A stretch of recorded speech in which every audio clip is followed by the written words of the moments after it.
चलिए फिर आज का क्लास शुरू किया जाए। जैसा कि हम लोग पिछली 3 वीडियो में जो एक सीरीज चलाए थे इकोनॉमिक्स का, उसमें 15 क्वेश्चन कर लिए हैं। उसके आगे आज हम लोग क्लास देखेंगे। जो इसमें क्वेश्चन आए हुए हैं, पूछे गए हैं, उस पर हम लोग चर्चा करेंगे। तो आज का क्लास जो रहेगा वो उसमें बहुत इंपॉर्टेंट क्वेश्चन कराए जाएंगे। तो चलिए इसको भी ठीक पिछली क्लास की तरह ही आगे हम लोग लेके चलते हैं, और उतना ही ध्यान से पढ़ेंगे जितनी बाकी क्लास को हम लोग देखे थे, पढ़े और पढ़ाया गया था। ठीक है, चलिए फिर आगे चला जाए। क्योंकि टाइम को ध्यान में रखते हुए सीधा क्वेश्चन हम लोग देखेंगे और क्वेश्चन हल करेंगे। उसी में जो टाइम होता है लॉस वही वहाँ करेंगे। यहाँ मेरा मतलब को फालतू नहीं। चलिए देखा जाए आगे। आज चूँकि हम PDF बना लिए हैं तो थोड़ा सा हम काम आसान हो जाएगा। बनाना हम सीखे PDF। चलिए देखिए ध्यान से, इसमें जो है PDF में आज है PDF में क्वेश्चन। चलिए क्वेश्चन शायद आप लोग को दिख रहा होगा, ओके थोड़ा सा जूम करते हैं। आज क्वेश्चन देखेंगे, इसके बाद हम लोग इस पर चर्चा करेंगे। ये है एक क्वेश्चन, रुक जाइए देखा जाए पहले कौन सा है। 2 नंबर में नहीं है, कौन सा क्वेश्चन है? 16। रुक जाइए थोड़ा सा, 21 नंबर। चलिए आज इसमें से 3 क्वेश्चन स्किप हो गया जिसे हम पढ़ाएंगे। चलिए छोड़ दे, पहले हम इसको पढ़ा देते हैं जो बचा हुआ इसमें है। इसके लिए हम एक नया पेज लेते हैं। चलिए आज का पहला क्वेश्चन जो है वो है ग्रीन हाइड्रोजन। ठीक है, हरित या ग्रीन हाइड्रोजन। तो क्वेश्चन क्या है? 1 मिनट रुक जाइए, घड़ी को उतार दिया जाए, फंस रहा है। चलिए तो आज का क्वेश्चन क्या है?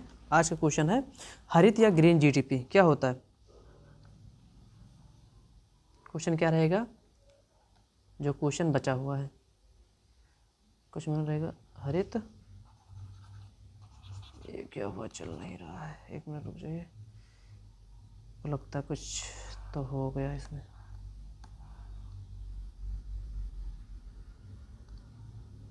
तो हाँ, तो चलिए देखा जाए। फिर से नहीं चल रहा, क्या हुआ इसमें? अरे 1 सेकंड रुक जाइए, थोड़ा सा देख लिया जाए क्या प्रॉब्लम है इसमें। ये तो हो गया, तो प्रॉब्लम क्या है? मुझे अब देखे चल रहा है, क्या हुआ इसमें, क्यों नहीं चल रहा है?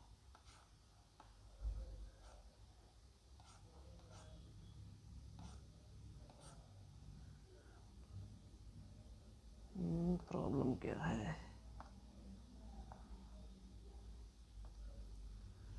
दिक्कत क्या हो रहा है?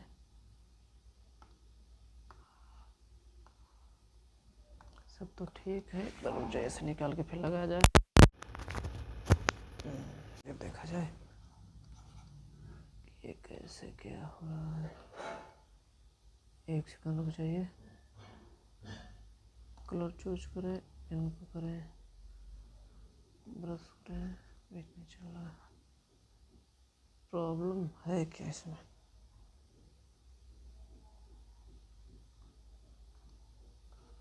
अच्छा, ओ समझिए अब, ठीक है समझ में आया। क्योंकि पहली बार आज हम PDF डाउनलोड किए थे तो समझ नहीं पाए क्या है इसके से। चलिए समझ में आ गया। चलिए तो पहले इसे हम हटाएं, नया पेज लिया जाए। चलिए अब समझ में आएगा, समझ गए हम प्रॉब्लम क्या है इसमें। चलिए तो सबसे पहले हम लोग देखेंगे आज ग्रीन हाइड्रोजन। देखेंगे क्या देखेंगे? Green hydrogen. क्या देखेंगे? Green hydrogen. ठीक, 1 मिनट रुक जाइए। ये कौन सा पेन ले लिए थे हम? थोड़ा सा प्रॉब्लम है इसमें। ये वाला था शायद, ये वाला क्या है? Green hydrogen. थोड़ा सा मैनेज करिए आज, ये हमको लगता है सेटिंग इसमें से ख़राब हो गया है। क्या रहेगा? ग्रीन, हाँ ठीक है। चलिए क्योंकि PDF बनाए थे यार, तो उसमें हम समझ नहीं पाए कैसे क्या है। कल ही हम बताए थे हमको PDF बनाना नहीं आता। चलिए अब क्वेश्चन देखा जाए। ये क्वेश्चन हम PDF नहीं बना पाए थे तो इसको हम लोग देख लेते हैं पहले। ग्रीन हाइड्रोजन पूछेगा हरित या ग्रीन GDP क्या है। क्वेश्चन क्या रहेगा? हरित या ग्रीन GDP। तो ये प्रश्न आता है, पूछा जाता है हरित या ग्रीन जीडीपी क्या है।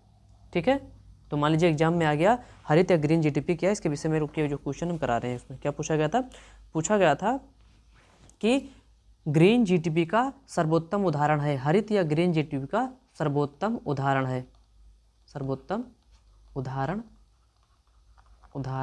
है।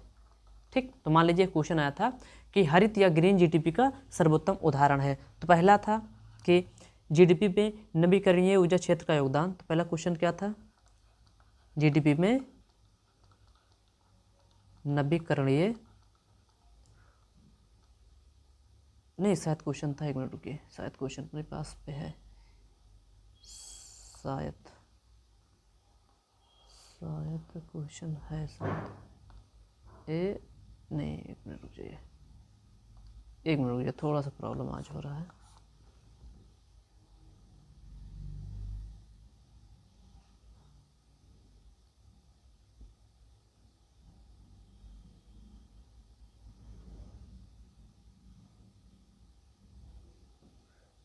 क्वेश्चन है शायद,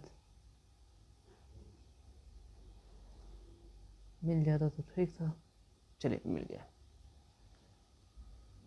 चलिए मिल गया क्वेश्चन। चलिए इसमें देखा जाए, आज थोड़ा सा डिस्टर्बेंस है लेकिन चलिए अब ठीक है, कोई दिक्कत नहीं है। इसमें ध्यान से देखिए, थोड़ा सा जूम कर दिया जाए क्वेश्चन को आपके पास। तो ये देखिए क्वेश्चन है, ये क्या पूछ रहा है कि अब थोड़ा सा डिस्टर्बेंस है, चूँकि PDF बनाए हैं तो हम समझ नहीं पा रहे हैं। चलिए, ये कह रहा है कि ग्रीन जीडीपी का, क्या कह रहा है ग्रीन जीडीपी का, किसका, ग्रीन जीडीपी का सर्वोत्तम उदाहरण है। किसका सर्वोत्तम उदाहरण है, ग्रीन जीडीपी का। ठीक है, तो ग्रीन जीडीपी का सर्वोत्तम उदाहरण क्या है, ध्यान से देखिए। अब इसमें आंसर क्या क्या है, अगर हम लोग देखिए ध्यान से, तो इसमें क्या कह रहा है कि जीडीपी जो होता है वो जीडीपी में जो नवीकरणीय ऊर्जा क्षेत्र होते हैं उनका योगदान होता है, क्या उसे ग्रीन जीडीपी कहा जाता है। यह कह रहा है कि आर्थिक समृद्धि में जो विविधता का जो योगदान होता है, मतलब आर्थिक विकास में जो विविधता का योगदान होता है, क्या उसे ग्रीन जीडीपी कहते हैं।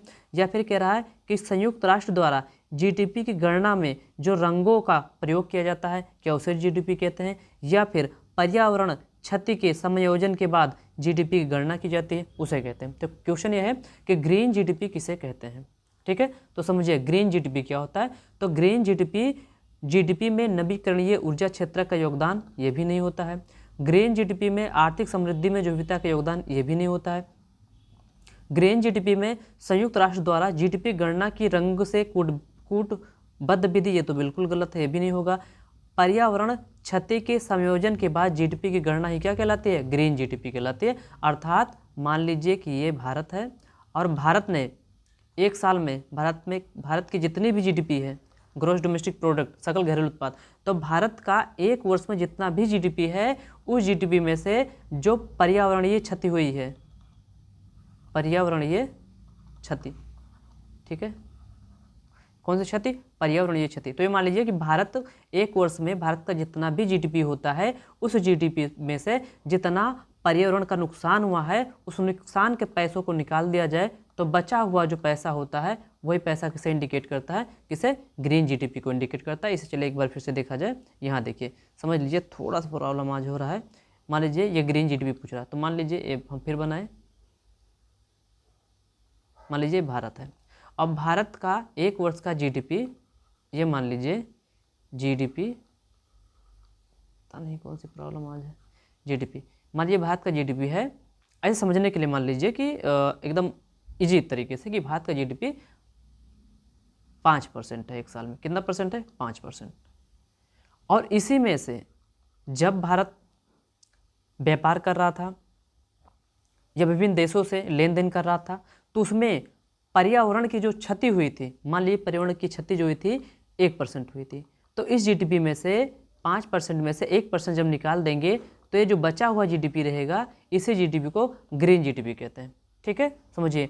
तो पर्यावरण की क्षति में जितना लॉस हुआ था उस क्षति का पैसा पर्यावरण पर लगाने के बाद जो बचा हुआ पैसा होता है वही क्या कहलाता है, ग्रीन जीडीपी कहलाता है। समझ में आया। तो ग्रीन जीडीपी क्या होता है, तो किसी भी देश के जीडीपी में पर्यावरण, मतलब किसी भी देश के जीडीपी में पर्यावरण को जितना नुकसान पहुंचाकर पैसा कमाया गया था उतना पर्यावरण का क्या कहते हैं, पर्यावरण के नुकसान का पैसा निकाल दिया जाए तो बचा हुआ जीडीपी क्या कहलाता है, ग्रीन जीडीपी कहलाता है। शायद समझ में आया होगा आप लोग को। चलिए आगे देखा जाए।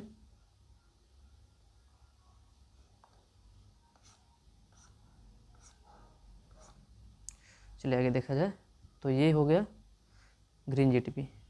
आगे आगे कौन सा क्वेश्चन था, तो आगे है, हाँ चलिए इसे देखा जाए। चलिए समझ में आया होगा सर, थोड़ा सा आवाज़ होगा, मैनेज करिए। एक मिनट।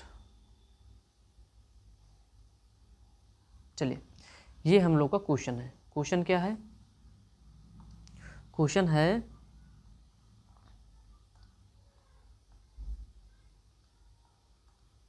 क्वेश्चन है कि विश्व बैंक द्वारा, किसके द्वारा, विश्व बैंक द्वारा job for resilience south Asia development update के अनुसार, तो विश्व बैंक द्वारा जारी किया जाता है एक रिपोर्ट होती है, इसे jobs for resilience south development update के अनुसार। तो विश्व बैंक के द्वारा जारी की गई जो रिपोर्ट होती है उसके अनुसार क्या कहा गया है कि भारत सहित दक्षिण एशिया के जितने भी देश हैं वहाँ जो जनसांख्यिकीय लाभांश है वो उस स्थिति का लाभ नहीं उठा पा रहे हैं। ठीक है, चलिए समझा रहे हैं इसका मतलब क्या होता है, थोड़ा सा इसे जूम किया जाए, अब समझ में आएगा, देखिए ध्यान से। तो ये कह रहा है कि विश्व बैंक द्वारा जारी jobs for religions south Asia development update, सबसे पहले याद रखिए jobs for religions south Asia development update किसके द्वारा जारी किया जाता है, तो विश्व बैंक द्वारा। तो यही इंपॉर्टेंट हो जाएगा कि विश्व बैंक के द्वारा, किसके द्वारा, विश्व बैंक के द्वारा ये रिपोर्ट जारी की जाती है। इसके अनुसार क्या कहा गया भारत सहित जो दक्षिण एशिया के देश हैं, आसियान कंट्री, ये म्यांमार हो गया, बाकी आसियान के जो देश हैं, तो भारत के साथ साथ ये जो दक्षिण एशिया के देश हैं वो अपने यहाँ जनसांख्यिकी का लाभ नहीं उठा पा रहे। किसका, जनसांख्यिकी का लाभ, किसका नहीं उठा पा रहे, जनसांख्यिकी का लाभ। ठीक, तो जनसांख्यिकी का लाभ नहीं उठा पा रहे, इसका मतलब क्या हो रहा है कि वो अपने यहाँ जो लोग हैं उन लोगों को, या तो यहाँ जो दिया गया है, मैं कहने का मतलब सिंपल परिभाषा में समझा रहे हैं, जनसांख्यिकी लाभ क्या होता है। विश्व बैंक के द्वारा एक रिपोर्ट जारी की गई jobs for religions south Asia development update, जिसमें कहा गया कि जो भारत है, भारत से जो दक्षिण एशिया के देश हैं वो अपने यहाँ रहने वाले लोगों का सही रूप से प्रयोग सही काम में नहीं कर पा रहे, जिससे देश का जो पर्याप्त विकास हो सकता है वो विकास नहीं हो पा रहा। सिंपल परिभाषा में ये समझिए कि वहाँ के जो लोग हैं सरकार उनको पर्याप्त मात्रा में उतने सेवाएं या उतने संसाधन उपलब्ध नहीं करा पा रहा, जिनसे उनको वो व्यक्ति का जो कहते हैं कि उन व्यक्ति का जो विकास हो वो उतना पर्याप्त मात्रा में नहीं हो पा रहा। जब लोगों का विकास नहीं होता है तो लोगों के विकास ना होने से देश का विकास भी रुक जाता है। यदि भारत से दक्षिण एशिया के सभी देश अपने यहाँ पर्याप्त मात्रा में रोजगार उपलब्ध कराएं, पर्याप्त मात्रा में स्किल डेवलपमेंट जो महिलाओं को होता है सिखाया जाए, या अपने यहाँ बड़े बड़े रोजगार लगे जहाँ पर लोगों को बेरोजगारी से बचाया जाए, इत्यादि प्रकार का अगर कोई भी देश अगर इतना प्रबंध करता है तो वहाँ के जो लोग होते हैं उनको काम मिलता है। जब लोगों को काम मिलता है तो लोग आगे बढ़ने का सतत प्रयास करते हैं, जिससे उन लोगों का विकास ना होकर पूरे देश का क्या होता है, विकास होता है। तो कहने का मतलब इस बैंक के द्वारा है कि ये देश जहाँ इनके यहाँ इतनी विशाल मात्रा में जनसंख्या है वो उनका पर्याप्त मात्रा में प्रयोग नहीं कर पा रहे हैं। इसका कारण क्या बताया जा रहा है, इसका कारण बताया जा रहा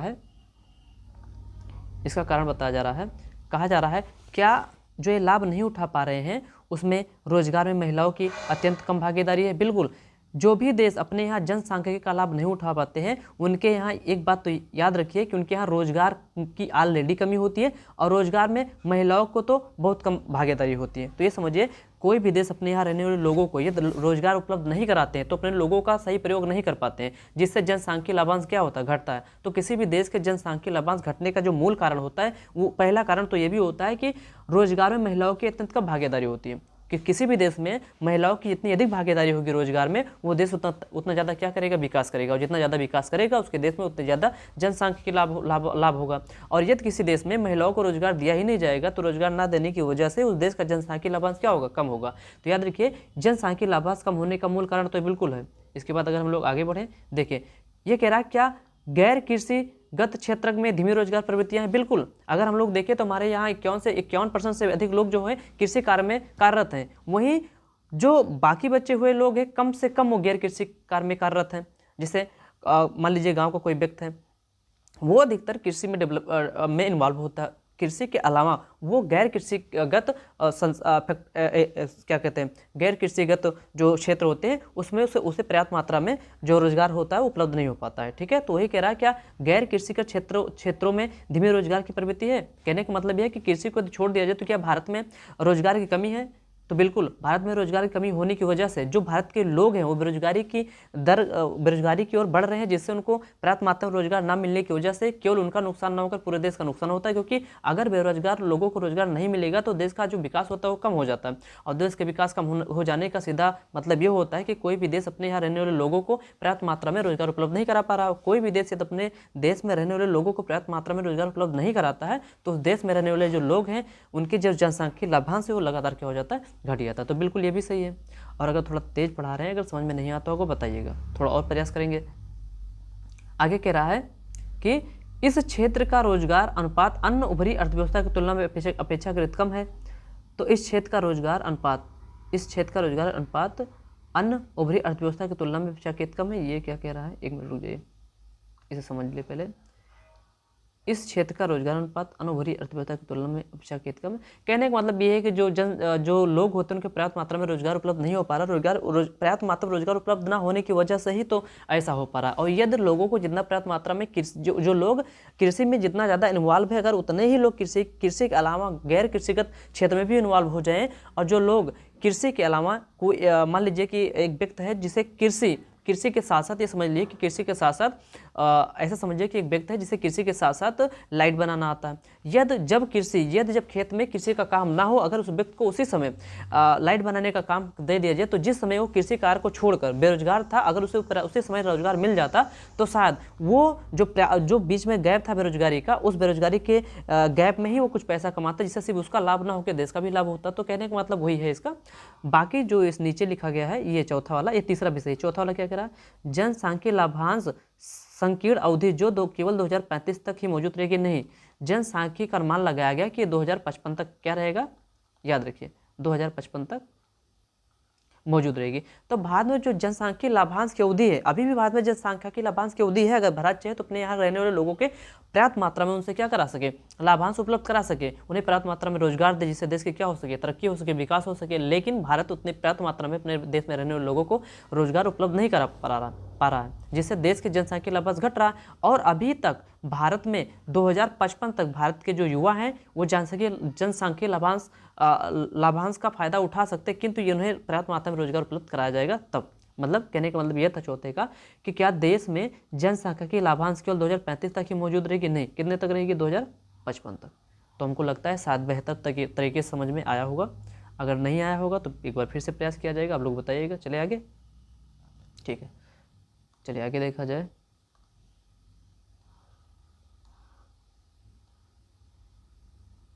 कितना नंबर क्वेश्चन था, हाँ 19। चलिए ये देखा जाए, ये एक क्वेश्चन है, थोड़ा सा धीरे पढ़ाएंगे अब। थोड़ा सा डिस्टर्बेंस तो है ही, क्योंकि अभी पीडीएफ से पढ़ा रहे हैं तो उतना समझ नहीं है। वैसे पढ़ाना होता तो हम पढ़ाते ही हैं, लेकिन अभी पीडीएफ से थोड़ा सा आसान हो जाता है, आप लोग देख लेते हैं। नहीं तो पूरा क्वेश्चन लिखना पड़ता, टाइम बहुत हो जाता। यही पीडीएफ जो आज पढ़ा रहे हैं उससे शायद थोड़ा डिस्टर्बेंस हो गया हो बोलने में या समझाने में। तो चलिए आगे समझ में आएगा, हम प्रयास करेंगे कि और बेहतर समझाएं। चलिए आज का कुछ विधि है, उनके कुछ अर्थ निकलते हैं, उन्हें देखते हुए चलेंगे और हम समझाएंगे भी इसे, जो क्वेश्चन हमारे पास है। ठीक है, बेहतर तरीके से समझाने की कोशिश करेंगे इसे। चलिए आगे देखा जाए। चलिए इसमें क्या कह रहा है, जो फॉलो ऑन पब्लिक ऑफर होता है, ये एक विधि है। किस चीज़ की विधि है, इसका अर्थ क्या होता है फॉलो ऑन पब्लिक ऑफर का? क्या इसका जो अर्थ होता है एक सूचीबद्ध कंपनी द्वारा नए शेयरों का निर्गमन, क्या इसे कहते हैं फॉलो ऑन पब्लिक ऑफर? बिल्कुल। तो जब कभी कोई कंपनी, इसे क्या कहते हैं, इसे अनुवर्ती सार्वजनिक पेशकश कहते हैं। क्या कहते हैं इस विधि को? तो याद रखिए ये वाला जो काम हो रहा है इसे क्या कहते हैं, तो एक मिनट, इसे फॉलो ऑन पब्लिक ऑफर के अलावा भी क्या कहते हैं, इसे कहते हैं अनुवर्ती सार्वजनिक पेशकश। इसे समझाएंगे बहुत बेहतर तरीके से, बस वेट करिए थोड़ा सा। अनुवर्ती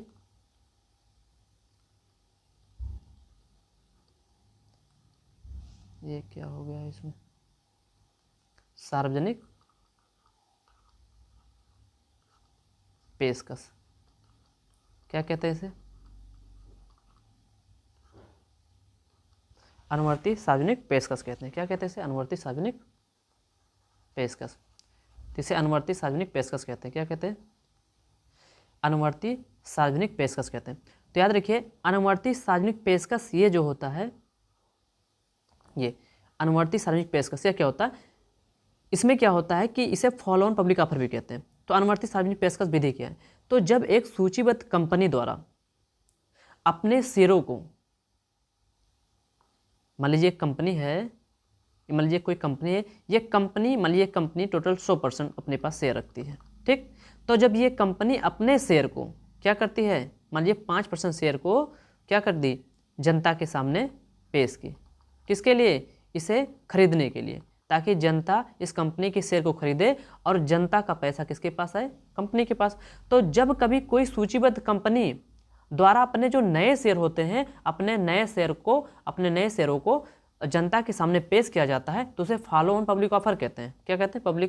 फॉलो ऑन पब्लिक ऑफर। तो जब कभी कोई भी कंपनी अपने नए शेयरों को जनता के सामने पेश करता है उसे खरीदने के लिए, तो इसे क्या कहते हैं? फॉलो ऑन पब्लिक ऑफर कहते हैं। तो सिंपल है, फॉलो ऑन पब्लिक ऑफर क्या होता है? जब कोई सूचीबद्ध कंपनी अपने नए शेयरों को क्या करता है? निर्गमन करता है, बेचता है और उसे जनता के सामने पेश करता है, जनता उसे खरीदती है, तो उसे फॉलो ऑन पब्लिक ऑफर कहते हैं। और इसी को जब एक सूचीबद्ध कंपनियों द्वारा अपना नया शेयर का निर्गमन किया जाता है, उसे अनुवर्ती सार्वजनिक पेशकश कहते हैं। अनुवर्ती सार्वजनिक पेशकश, यहाँ लिखा सार्वजनिक पेशकश, सार्वजनिक में जो जनता ही आती है। तो जब कभी कोई सूचीबद्ध कंपनी, कोई भी सूचीबद्ध कंपनी हो जाए, वो अपने नए शेयर का क्या करे? निर्गमन करे और उसे जनता के सामने पेश करे, तो उसे फॉलो ऑन पब्लिक ऑफर कहा जाता है। बिल्कुल ये सही है, ठीक है। आगे लिखा है, थोड़ा सा तेज पढ़ाएंगे तभी खत्म होगा। लिखा है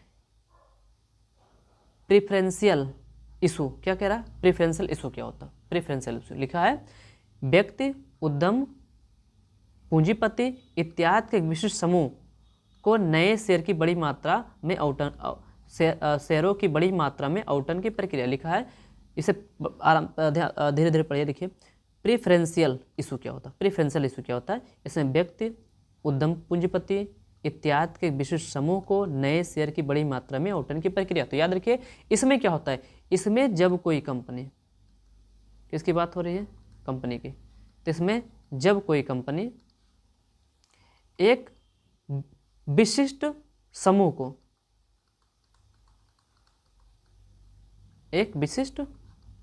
को, इसमें नोट करने वाली बात है समूह, ठीक।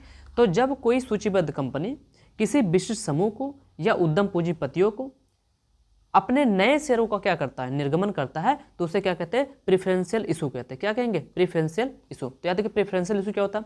तो प्रेफरेंशियल इशू में जो होता है, कोई कंपनी अपने शेयरों का, जो नए शेयरों का निर्गमन करता है, वो उद्यम पूंजीपति या एक कुछ विशिष्ट समूहों के सामने ही क्या करता है? पेशकश करता है, ठीक है। आगे देखा जाए, इकोनॉमिक्स थोड़ा सा टफ है, मानेंगे हम, ठीक है। तीसरा क्या है? राइट इशू क्या होता है? तो प्रेफरेंशियल इशू समझ में, प्रेफरेंशियल इशू क्या होता है? प्रेफरेंशियल इशू, इसमें जब व्यक्ति, उद्यम या पूंजीपति इत्यादि के एक विशिष्ट समूह को नए शेयर की बड़ी मात्रा आवंटन की जाती है। तो याद रखिए, जब व्यक्तियों के समूह को या उद्यम पूंजीपतियों के समूह को, जब कभी समूह में नए कंपनियों द्वारा या नए कंपनियों के नए शेयर क्या किया जाते हैं? निर्गमन किए जाते हैं। ऐसे समझिए कि कोई कंपनी है, मान लीजिए ये कोई कंपनी है और ये कंपनी समूह में, जब किसी समूह को, समझिए वो व्यक्तियों की समूह हो सकती है, उद्यम या पूंजीपतियों की समूह हो सकती है, जब समूह को अपने नए शेयर का निर्गमन करता है, तो उसे प्रेफरेंशियल इशू कहते हैं। जबकि राइट इशू क्या होता है?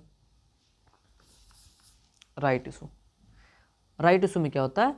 इसमें मौजूदा इक्विटी शेयरधारकों को उनकी मौजूदा शेयरधारता के अनुपात में शेयर का निगमन किया जाता है।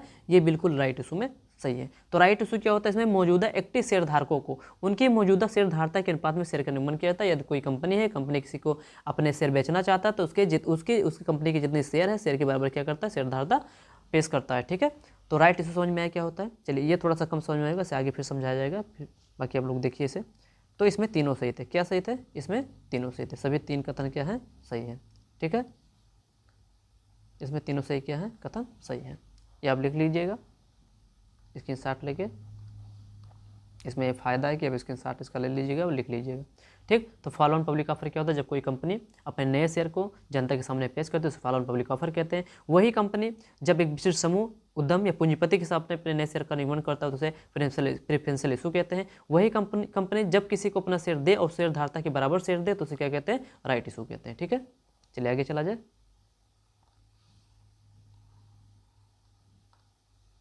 चलिए ये क्वेश्चन देखिए,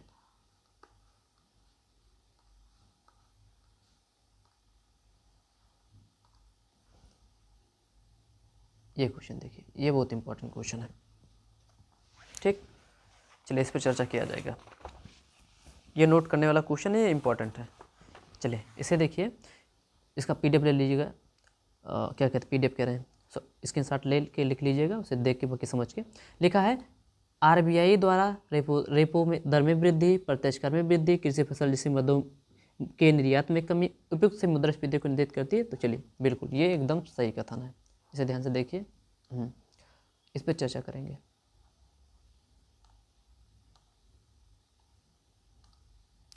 देखिए ध्यान से, ये क्या है, ये कह रहा है कि मुद्रास्फीति को नियंत्रित करने के उपाय क्या क्या हो सकते हैं, सरकार के द्वारा मुद्रास्फीति को कैसे नियंत्रित की जाती है। एक दिन इस पर फिर से चर्चा करे थे। मुद्रास्फीति क्या होती है, मुद्रास्फीति ऐसे समझिए कि जब बाजार में सभी के पास पर्याप्त मात्रा में पैसा होता है तो मार्केट में बाजार की कीमत क्या हो जाती है, बढ़ जाती है। सिंपल समझिए, जब बाजार में सभी के पास पर्याप्त मात्रा में पैसा होता है तो बाजार में वस्तुओं की कीमत बढ़ जाती है, और जैसे ही वस्तुओं की कीमत बढ़ जाती है उसे क्या कहा जाता है, उसे मुद्रास्फीति कहा जाता है। मतलब यह है क्या, समझिए,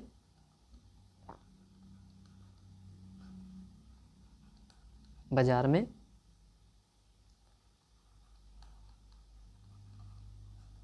पैसा बढ़ा तो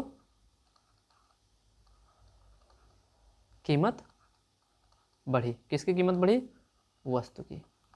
और जैसे ही वस्तु की कीमत बढ़ी, इसे हम कहते हैं क्या बढ़ी, महंगाई बढ़ी। और जैसे ही महंगाई बढ़ती है हम क्या कहते हैं, क्या हो गया, किसकी घटना घटी, मुद्रास्फीति की। ये थोड़ा सा आज गड़बड़ हो गया है एकदम। मुद्रास्फीति क्या बढ़ जाएगा,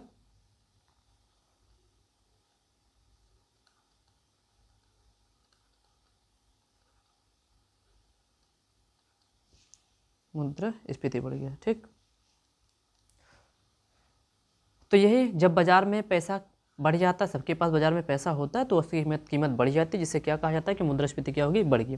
तो सरकार मुद्रास्फीति को कम करने के लिए सबसे पहले क्या करेगी, तो याद रखिए अभी क्या कहे थे कि बाजार में क्या बढ़ गया है, बाजार में बढ़ गया है पैसा, और इसी बाजार का पैसा अगर आरबीआई क्या कर ले, सोख ले, वापस ले किसी माध्यम से, तो पैसा कम हो जाने की वजह से वस्तु की कीमत भी क्या हो जाएगी, कम, और मुद्रास्फीति अपने आप क्या हो जाएगी, कम हो जाएगी। ठीक है, तो समझ मुद्रास्फीति क्या होती है, तो जब बाजार में पैसा सबके पास होता है तो बाजार में वस्तु कीमत बढ़ जाती है, और वस्तु कीमत बढ़ जाती है तो महंगाई बढ़ जाती है, महंगाई बढ़ गई तो मुद्रास्फीति बढ़ गई।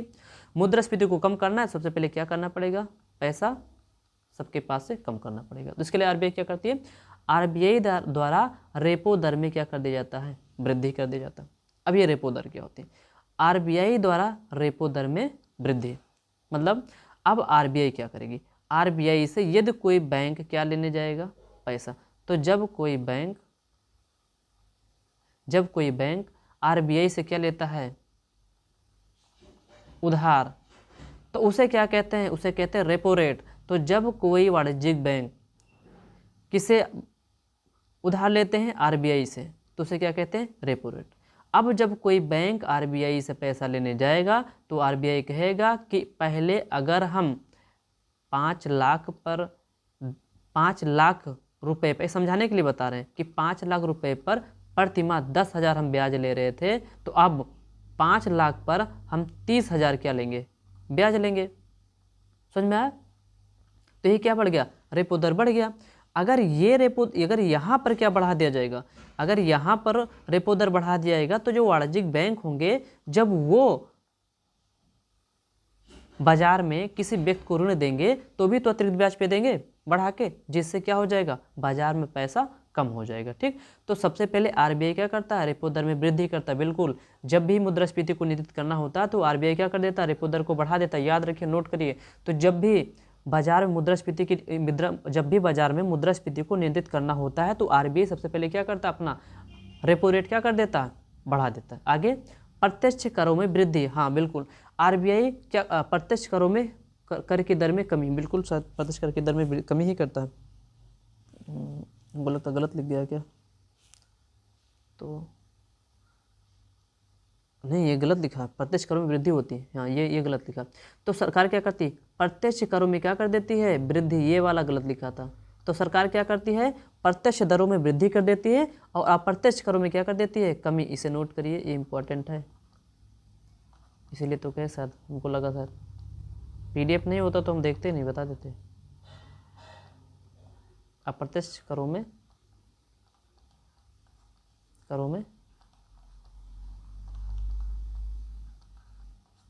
वृद्धि क्या कर देता, अप्रत्यक्ष करों में वृद्धि कर देता।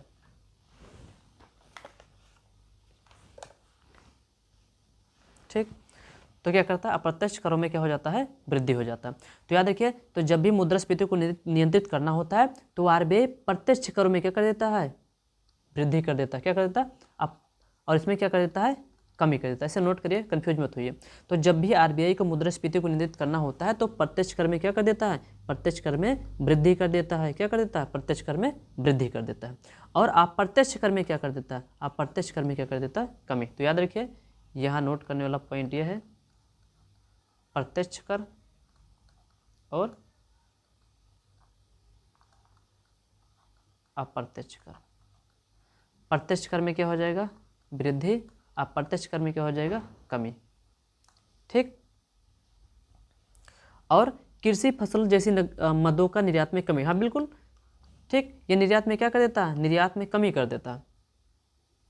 ठीक है, तो जब भी, अब निर्यात में कमी क्यों, क्योंकि मान लीजिए ये है आलू और आलू का दाम बढ़ गया, बताए जैसे ही वस्तु की कीमत बढ़ी मुद्रास्फीति बढ़ी। अब सोचिए, देश में आलू की कीमत ऑलरेडी बढ़ी है और सरकार आलू का निर्यात करेगा, आलू को बेचेगा, जिससे महंगाई और बढ़ी है, बिल्कुल नहीं।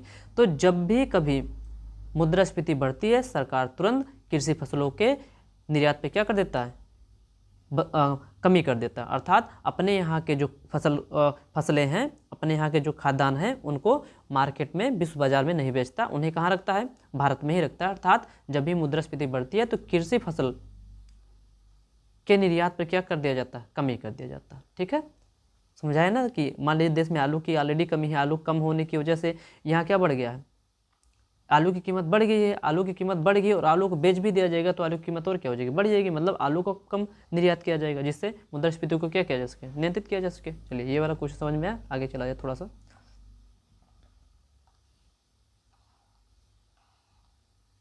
चलिए आगे,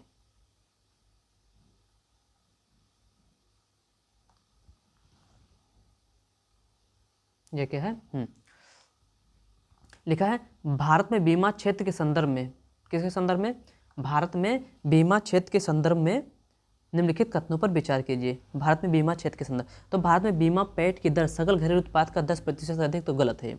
भारत में बीमा पेट की जो दर है, तो भारत में बीमा पेट की जो दर है वो सकल घरेलू उत्पाद का 10% से अधिक नहीं है। कितना है, 4.2% है। कितना है, 4.2%। तो इसे याद रखिए। तो अभी भारत में जो बीमा क्षेत्र के संबंध में पूछा, भारत में बीमा क्षेत्र, भारत में अभी तक टोटल 67 बीमा क्षेत्र हैं। कितने, 67। ठीक, तो भारत में 67 बीमा क्षेत्र हैं। तो भारत में बीमा क्षेत्र के संबंध में पूछा, तो भारत में जो भारत में बीमा पेट की दर सकल घरेलू उत्पाद का 10% से अधिक है, गलत। भारत में बीमा पेट की दर 4.2% है। कितना है, 4.2%। बीमा क्षेत्र में एफडीआई, फॉरेन डिपॉजिट इंडेक्स, बताए तो फॉरेन डिपॉजिट इंडेक्स क्या होता है, एफडीआई और एफआई बताए थे। तो भारत में बीमा क्षेत्र में एफडीआई की जो सीमा होती है 51% ना होकर कितना होता है, तो 4. एक मिनट रुकिए, हमको लगता है डाटा गलत लिखा है क्या, कितना हो सकता है, 74% अभी 2021। इसे थोड़ा सा देख लीजिए करंट, ये हम ये कहेंगे, इसे मत करिएगा, ये वाला हो सकता है बढ़िए, तो देख लीजिएगा एक बार इसे। अभी तो जिसका एग्जाम अभी है वो देख ले, जिसका एग्जाम अभी नहीं होगा वो नहीं देखेगा। तो ये क्या करें, भारत में बीमा क्षेत्र, तो भारत में जो बीमा पेट की दर होती है सकल घरेलू उत्पाद कितना होता है, 4.2% होता है। अगर वहीं हम लोग आगे देखें तो बीमा क्षेत्र में एफडीआई, फॉरेन डिपॉजिट इंडेक्स की सीमा कितनी होती है, तो ये 51% था ही नहीं, ये 49% था। और 49% से बढ़ के कितना हो गया, कितना परसेंट हो गया, 74%। तो याद रखिए ये चल नहीं रहा है, पता नहीं कैसे क्या हुआ। कितना परसेंट हो गया? 74%। कितना परसेंट? 74%।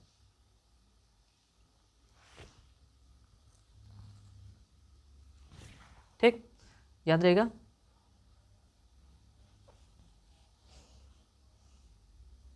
बाद में बीमा घनत्व 2000 रुपये से अधिक है, नहीं गलत है, ये भी गलत है।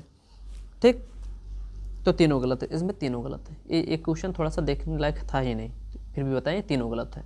ठीक है, तो इसे देख लीजिए। तो भारत में बीमा क्षेत्र, भारत में बीमा पैठ की दर सकल घरेलू उत्पाद का कितना है? 4.2% है, 10% गलत था। भारत बीमा क्षेत्र में एफडीआई की सीमा नहीं, 49% से कितना परसेंट बढ़ गया है? 74%। भारत में बीमा घन 2000 रुपये से अधिक है, गलत, 20,000 रुपये से अधिक नहीं है। ठीक है, तो ये तीनों गलत थे क्वेश्चन। चलिए आगे देखा जाए कौन सा था।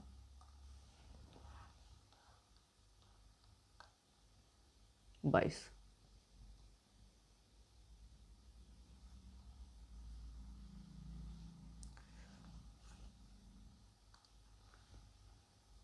ये आप लोग आंसर बताइए। लिखा है विश्व बैंक समूह के संदर्भ में निम्नलिखित कथनों पर विचार किया। लिखा है विश्व बैंक के समूह में शामिल होने के लिए किसी देश को पहले अंतर्राष्ट्रीय मुद्रा कोष का सदस्य बनना अनिवार्य है। आगे अंतर्राष्ट्रीय पुनर्निर्माण एवं विकास बैंक IBRD विश्व के सबसे गरीब देशों को ब्याज मुक्त ऋण प्रदान करते हैं। आगे भारत विश्व बैंक समूह के सभी 5 संस्थाओं का सदस्य है। इसमें क्या है? केवल एक कथन सही है। ठीक है, चलिए उसे देख लिया जाए। तो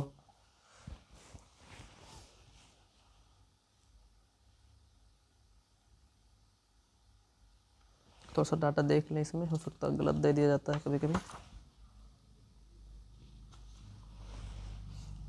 चलिए देखा जाए आगे। लिखा है विश्व बैंक के समूह में, क्या पूछ रहा है? विश्व बैंक, तो पूछ रहा है विश्व बैंक के समूह के संदर्भ में निम्नलिखित कथनों पर विचार कीजिए। तो कह रहा है पहला, क्या कह रहा है?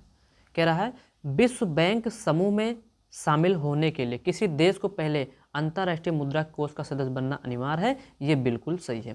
तो यदि कोई देश विश्व बैंक समूह में शामिल होना चाहता है, तो याद रखिए यदि कोई भी देश हो वो विश्व बैंक समूह में शामिल होना चाहता है तो उसे पहले कहाँ शामिल होना पड़ेगा? इंटरनेशनल मॉनेटरी फंड अर्थात अंतर्राष्ट्रीय मुद्रा कोष में शामिल होना पड़ेगा। ठीक है, याद होना चाहिए। ठीक है, तो विश्व बैंक समूह में किसी भी देश को शामिल होने के लिए पहले उसे कहाँ शामिल होना पड़ेगा? इंटरनेशनल मॉनेटरी फंड में। ठीक, आगे लिखा है अंतर्राष्ट्रीय पुनर्निर्माण एवं विकास बैंक, जिसे क्या कहेंगे? IBRD कहेंगे, जो कि विश्व बैंक की खुद एक शाखा है। तो अंतर्राष्ट्रीय पुनर्निर्माण एवं विकास बैंक IBRD विश्व के सबसे गरीब देशों को ब्याज मुक्त ऋण प्रदान करता है, नहीं, ये गलत है। ठीक है, आगे लिखा है भारत विश्व बैंक समूह के 5 संस्थाओं का सदस्य है, तो ये भी क्या है? ये भी क्या है? ये भी गलत है। ठीक, तो इसमें याद रखिए विश्व बैंक समूह में शामिल होने के लिए पहले कहाँ शामिल होना पड़ता है? ये कथन केवल सही है। तो ये याद रखिए कि यदि कोई देश विश्व बैंक समूह में शामिल होना चाहता है तो उसे पहले किसका सदस्य बनना पड़ेगा? IMF का सदस्य बनना पड़ेगा। ठीक है, अब इधर देखिए विश्व बैंक की 5 एजेंसियां हैं, किसकी? WB की। तो विश्व बैंक की कितनी एजेंसियां हैं? ये आज चल नहीं रहा है, प्रॉब्लम है।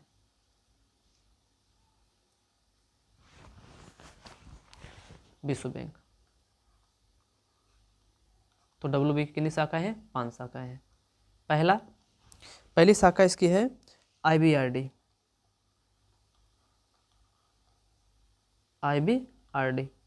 क्या है? IBRD। दूसरी इसकी शाखा है IDA। तीसरी शाखा है IFC। कौन शाखा? IFC। चौथी इसकी शाखा है मीगा, और पांचवी इसकी शाखा है ICSID। याद रखिए, तो ये जो है ये विश्व बैंक की 5 एजेंसियां हैं। तो याद रखिए विश्व बैंक की कितनी एजेंसियां हैं? 5 एजेंसियां हैं। ठीक है, या 5 संस्थाएं हैं। तो WB वर्ल्ड बैंक की खुद 5 संस्थाएं हैं। जो IBRD अगर पूछा जाएगा IBRD किसकी संस्था है, किसकी एजेंसी है? WB की। IDI है, IFC है, मीगा है, ICSID है। ठीक है, चलिए इसके बारे में एक एक करके देखा जाए। सबसे पहले आ गया IBRD है। चलिए एक नया पेज लिया जाए। यहाँ देखिए, तो हम लोग देखे थे WB वर्ल्ड बैंक। चलिए हाँ, आप लगता है सही चल तो रहा WB। तो वर्ल्ड बैंक वर्ल्ड बैंक के बारे में क्वेश्चन पूछ रहा, कह रहा वर्ल्ड बैंक की कितनी संस्थाएं हैं, तो वर्ल्ड बैंक की कितनी संस्थाएं, तो वर्ल्ड बैंक की 5 संस्थाएं, कितनी संस्थाएं, 5 संस्थाएं। चलिए ये सही है, 5 संस्थाएं हैं, जिनमें पहली संस्था क्या है, IBRD, कौन सी है, IBRD है। ठीक, IBRD क्या होती है, इसे कहते हैं अंतर्राष्ट्रीय, समझिए इसे बहुत इंपॉर्टेंट है, अंतर्राष्ट्रीय पुनर्गठन और विकास बैंक। तो IBRD को कहते हैं अंतर्राष्ट्रीय पुनर्गठन और विकास बैंक। ये IBRD क्या होती है, ये मध्य आय वाले गरीब देशों को, कौन से देशों को, मध्य आय वाले गरीब देशों को क्या प्रदान करता है, वित्तीय सहायता। कौन सहायता, वित्तीय सहायता। तो याद रखिए IBRD जो होती है वर्ल्ड बैंक की संस्था होती है जो मध्य आय वाले गरीब देशों को क्या प्रदान करती है, वित्तीय सहायता प्रदान करती है। ठीक है,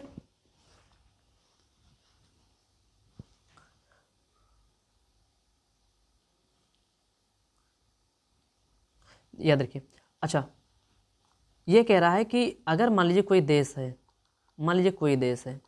अगर वो WB की बाकी 4 संस्थाओं का सदस्य बनना चाहता है तो उसे पहले किसका सदस्य बनना पड़ेगा, IBRD। नोट करने वाला पॉइंट है, यदि कोई देश ये चाहता है कि वो वर्ल्ड बैंक की अन्य 4 शाखाओं में शामिल हो जाए तो उसे पहले किस शाखा में शामिल होना पड़ेगा, IBRD शाखा में शामिल होने के बाद ही कोई संस्था अन्य शाखाओं में क्या कर सकती है, शामिल हो सकती है। इसके बाद अगला आ गया IDA, कौन सा आया, IDA। अब IDA क्या होता है, इसे अंतर्राष्ट्रीय विकास संघ कहते हैं, इंटरनेशनल डेवलपमेंट एजेंसी कहते हैं, अंतर्राष्ट्रीय विकास संघ कहेंगे, क्या कहेंगे, अंतर्राष्ट्रीय विकास संघ।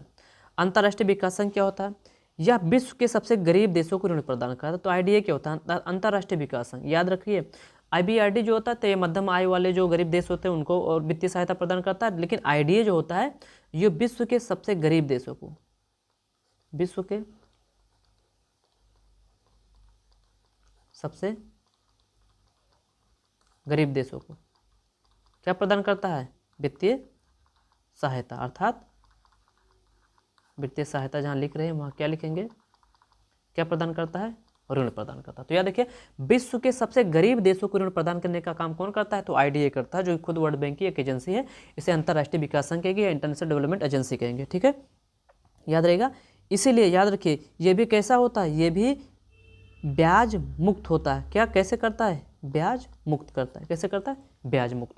तो याद रखिए IDA जो होता है, IDA विश्व के सबसे गरीब देशों को वित्तीय सहायता प्रदान करता है, वो भी कैसे, ब्याज मुक्त।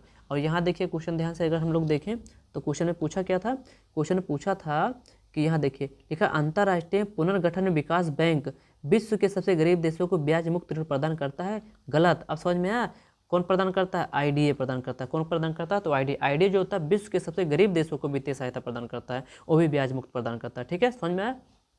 आगे चलिए देखिए, यहाँ देखिए। तो अब ये समझिए कि ये जो IBRD जो होता है तो मध्यम वर्ग वाले देशों को वित्तीय सहायता प्रदान करता है, जबकि IDA जो होता है अंतर्राष्ट्रीय विकास संघ विश्व के सबसे गरीब देशों को वित्तीय सहायता प्रदान करता है, वो भी ब्याज मुक्त। चलिए इसमें थोड़ा सा और आगे देखिए, IBRD हो गया। अब आगे इसमें जो आगे एजेंसी उसे IFC कहेंगे। बाकी एजेंसी भी तो देखा जाए, IFC। अब IFC क्या होता है, इसे कहेंगे अंतर्राष्ट्रीय वित्त निगम। क्या कहेंगे, अंतर्राष्ट्रीय वित्त निगम कहेंगे। क्या कहेंगे, अंतर्राष्ट्रीय वित्त निगम। ठीक, तो इसे क्या कहेंगे, IFC को क्या कहेंगे हिंदी में, अंतर्राष्ट्रीय वित्त निगम। इंटरनेशनल और फाइनेंस कॉर्पोरेशन कहेंगे। क्या कहेंगे, इंटरनेशनल फाइनेंस कॉर्पोरेशन कहेंगे। तो यह भी WB की संस्था है। ये क्या करती है, ये विदेशी और स्थानीय दोनों निवेशकों द्वारा, ठीक है, ये विदेशी और स्थानीय दोनों निवेशकों द्वारा निजी क्षेत्र में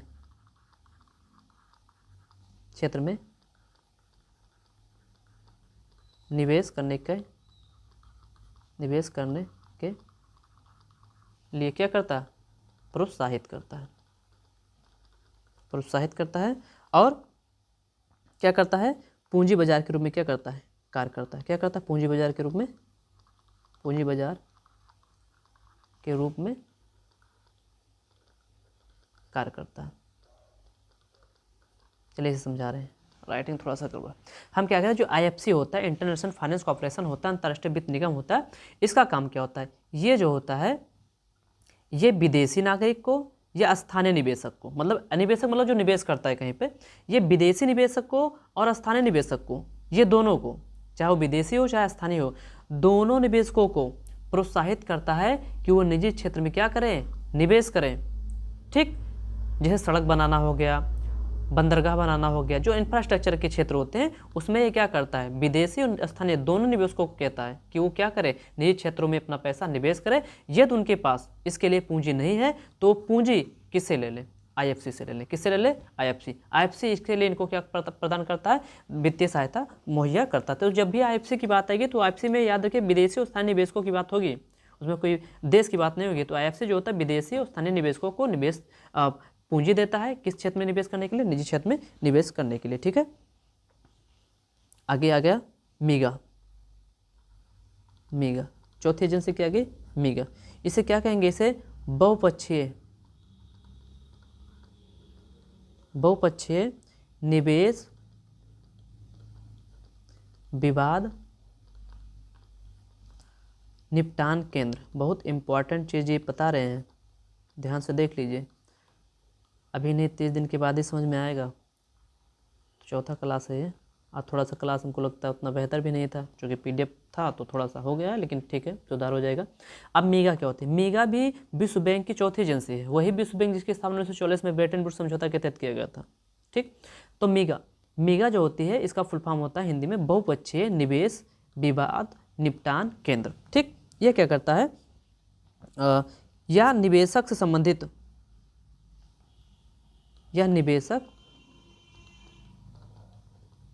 और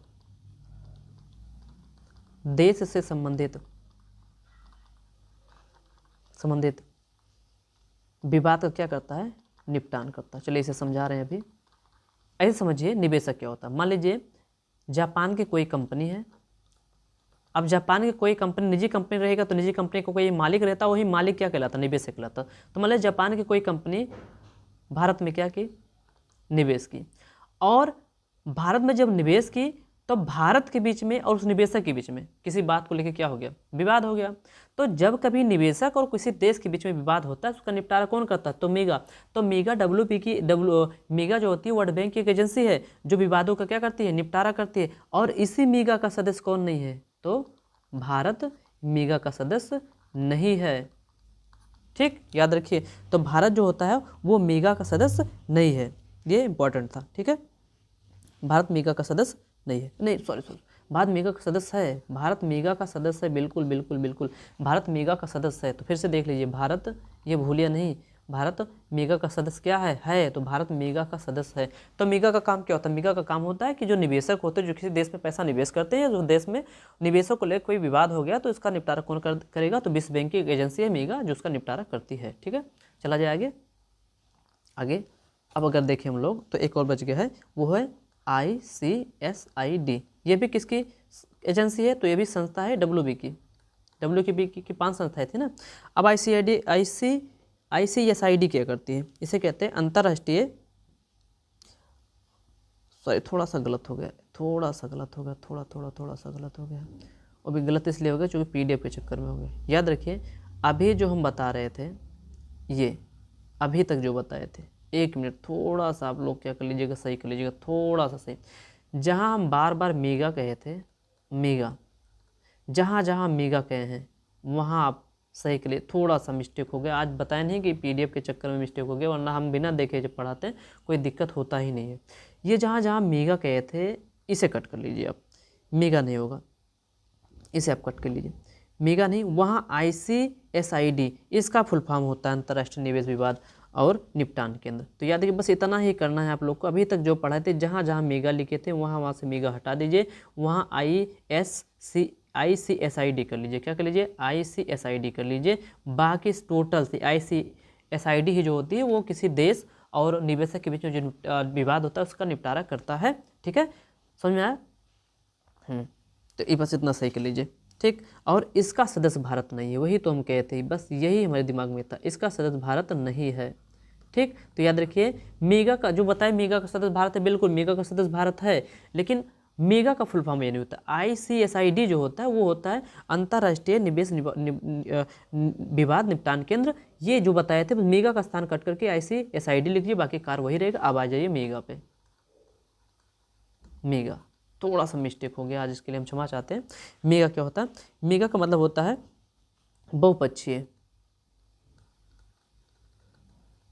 बहुपक्षीय निवेश गारंटी योजना, निवेश गारंटी एजेंसी। ठीक है, चलिए इसे देखा जाए।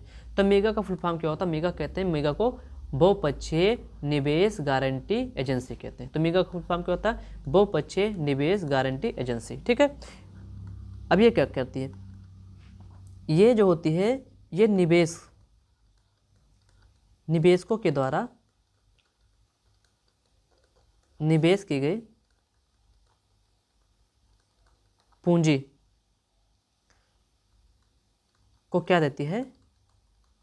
गारंटी देती है। कब? जब कभी मान लीजिए जापान था और ये जापान भारत में क्या किया? निवेश किया। और जब जापान भारत में निवेश किया तो भारत में राजनीतिक उथल पुथल नहीं थी, राजनीतिक उथल पुथल नहीं थी। ठीक, तब जब जापान भारत में निवेश किया था तो भारत में राजनीतिक उथल पुथल नहीं थी, लेकिन जैसे ही भारत में राजनीतिक उथल पुथल होता है, राजनीतिक उथल पुथल होने से जापान को ये समस्या होती है, कहीं ऐसा ना हो कि हमने जो भारत में निवेश किया था निवेश क्या हो जाए? बेकार हो जाए। तो ये जो मीगा होती है, मीगा किसी भी कंपनी को किसी भी देश में निवेश करने की गारंटी देती है कि यदि उस देश में कोई भी किसी भी प्रकार की राजनीतिक उथल पुथल होगी तो निवेश किया जो पैसा होता है उसकी गारंटी हम लेते हैं कि उतना पैसा आपको वापस मिलेगा। ठीक है, यही थी आज का क्वेश्चन। और चलिए अब बस आज के लिए बस इतना ही किया जाए, जो कि क्लास बहुत लेंदी हो जाएगा, बाकी हम लोग कल देख लेंगे। आज थोड़ा सा गलती हो गया, उसके लिए हम क्षमा चाहते हैं, क्योंकि ये जो है ये PDF बनाने के चक्कर में ऐसा हो गया, लेकिन आगे से नहीं होगा। थोड़ा सा गलत नहीं है, एकदम टोटल सब कुछ सही है, बस मीगा के स्थान पर ICSID के स्थान पर हम मीगा बता दिए थे। ICSID ही होता है जो वित्तीय विवाद का निपटारा कराता है। ठीक है, बाकी सब कुछ सही। मीगा क्या करता है? मीगा तो केवल गारंटी देता है कि आप निवेश करिए किसी देश में, अगर वहाँ राजनीतिक उथल पुथल होती है तो उसकी गारंटी हमारी है कि आप जितना निवेश किए उतना आपका पैसा वापस आपको मिलेगा। तो मीगा कुछ नहीं, मीगा एक प्रकार का जो होता है एक ऐसी एजेंसी है जो केवल उथल पुथल होने पर किसी कंपनी का पैसा किसी देश में डूब ना जाए उसकी गारंटी लेता है। वहीं ICSID क्या होता है? ICSID जो होती है वो किसी भी निवेशक को कहता है आप किसी देश में निवेश करिए, अगर वहाँ कोई विवाद होता है तो उसका निपटारा हम कराएंगे। IFC क्या होती है? IFC क्या कहते हैं? अंतर्राष्ट्रीय वो क्या कहते हैं? IFC का फुल फॉर्म क्या होता है? अंतर्राष्ट्रीय वित्त निगम। ये क्या कहता है? ये किसी निवेशक को कहता है या किसी कंपनी को कहता है कि आप किसी देश में क्या करिए? आप निवेश करिए। ठीक है, कहाँ निवेश करिए? निजी क्षेत्र में। तो ये किसी निवेशक को या कंपनी को निजी क्षेत्र में, जो अंतर्राष्ट्रीय वित्त निगम होता है, किसी निजी क्षेत्र में निवेश करने का प्रोत्साहन करता है। आगे IBRD क्या होती है? IBRD जो होती है मध्यम आयु के देश को क्या देता है? वित्तीय सहायता प्रदान करता है। लेकिन जहाँ सबसे इंपॉर्टेंट क्या था? IDA, अंतर्राष्ट्रीय डेवलपमेंट एजेंसी, अंतर्राष्ट्रीय विकास संघ। तो अंतर्राष्ट्रीय IDA इंपॉर्टेंट है। IDA क्या होता है? कहता है अंतर्राष्ट्रीय विकास संघ क्या कहता है? इंटरनेशनल डेवलपमेंट एजेंसी कहती है। ये सबसे गरीब देशों को क्या देते हैं? वित्तीय सहायता देते हैं। सबसे गरीब देशों को वित्तीय सहायता देने का काम IDA का होता है और एकदम ब्याज मुक्त होता है। चलिए, तो आज के लिए बस इतना ही, बाकी हम लोग कल देखेंगे। ठीक है, बाकी गलती जो होगी उसके लिए हम क्षमा चाहते हैं, बाकी कल क्लास हम लोग कल देखेंगे।